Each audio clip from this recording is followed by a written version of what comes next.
What's up, y'all? It's your boy C coming back at you with another episode of C's Retro Garage. Coming to you from the man cave in outer space in the freed state of Florida, here to do another video game review. This time,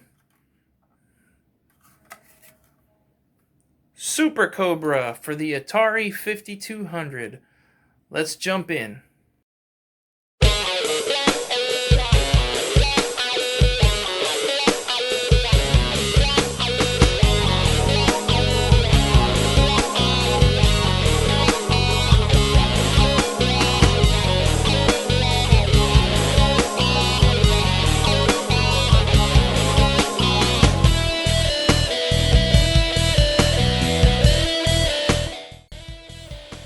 Alright, so a little bit of history on Super Cobra.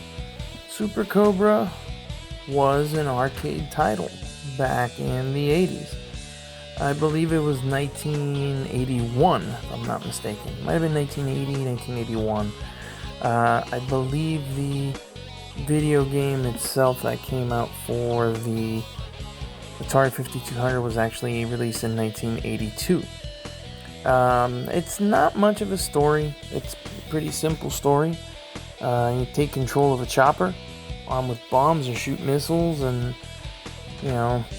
after after you keep going, that's you can get to the end of the stage, and that's it.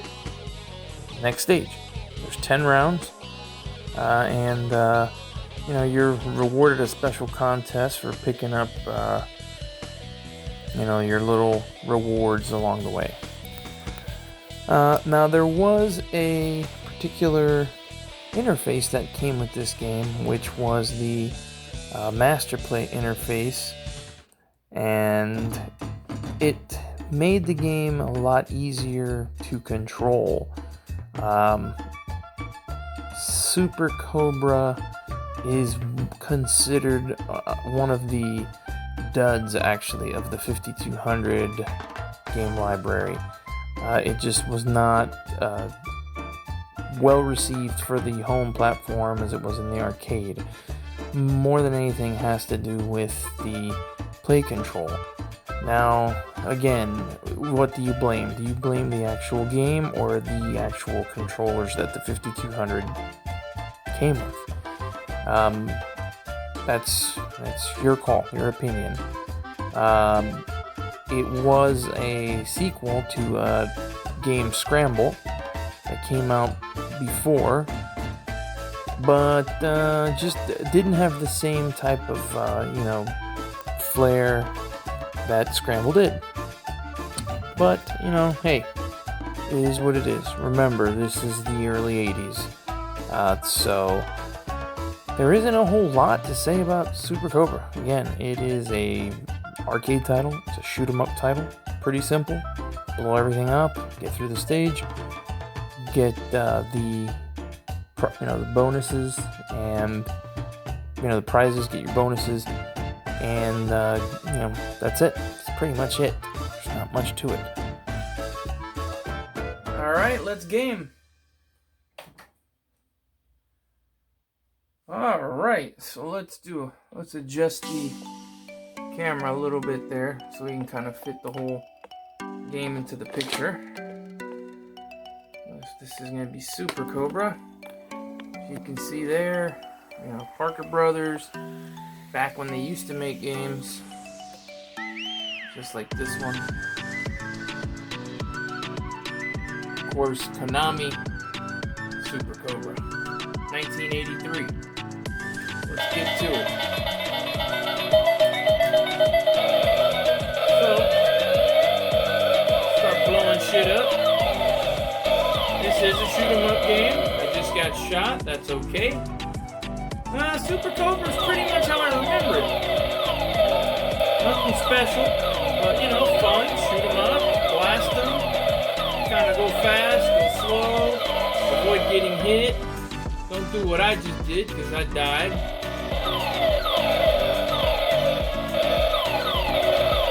Gameplay on it is alright. It is remember 80s Atari.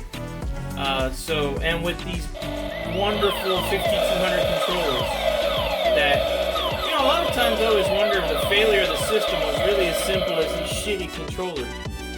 Because the controller just doesn't, you know, you can't move as well as you want. And it's a shame too, because the idea behind them was a good one. You had these ball controllers, you know, that are not really centered. As you can see, I mean, the game at least is not a slow-poke game. It moves pretty quickly. If I was paying more attention to the game and less attention to the video, I'd probably be doing a lot better. But, you know, you pretty much get it. It's a shoot 'em up game. Start shooting that shit. I just got dicked right there. You know, side-scrolling. Very much like an 80s arcade. It has the whole feel.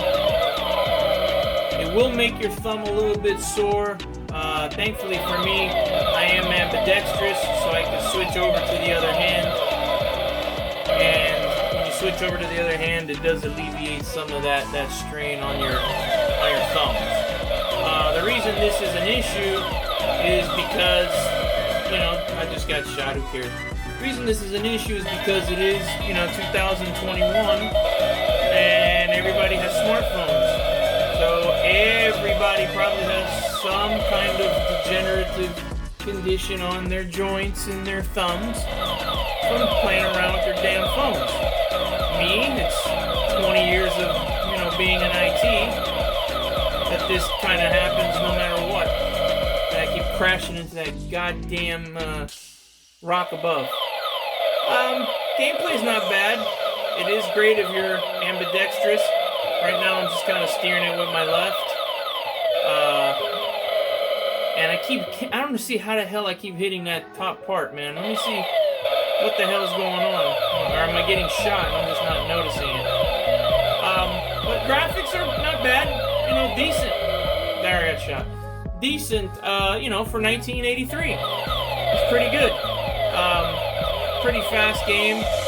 You know, it takes a little practice getting used to it. So not bad. Is it worth the big question always? Is it worth paying, I think I paid $7 for this game. Is it worth the $7? Yeah, absolutely worth paying the $7 for it. Again, the question as a collector, you're gonna buy it no matter what. So that's not really, you know, a question. But is it worth the $7? Yeah. Hell, I'd say it's worth $10. This one at least is in decent shape. You can read the label. It came with just the cartridge. But, yeah, it's worth the $7. It's worth $10. I would say definitely if you find this guy, always haggle. Never pay full price. But, you know, if they're asking $10, yeah, it's worth it. Definitely, go for it. Is it worth $15? No, maybe worth $15 if it's towards the end of your collection and you're, you know, at that point where you're like, just give me the damn thing. I'm trying to finish up this collection. But other than that, you know, it's a $10 game, and it is worth it. And that does it for Super Cobra. So again, my opinion, collectors, you gotta have it. Casual fan, $10, no more than that. It is a bit of an arcade game. It is a shoot 'em up game. It can be a fun game. It takes a little bit of practice with these shitty 5200 controllers. Eventually you'll get the hang of it. And it is at least good enough that they're ambidextrous, so you can switch hands in the middle of gameplay. So that's it for Super Cobra. Join me next time while I do probably the most dreaded video game review I'm going to do to date. Another little gem I picked up. Thankfully, it was a very, very cheap one. Real sports tennis. But anyway, this is your boy C. Remind you to stay safe, be ye kind one to another. Peace out.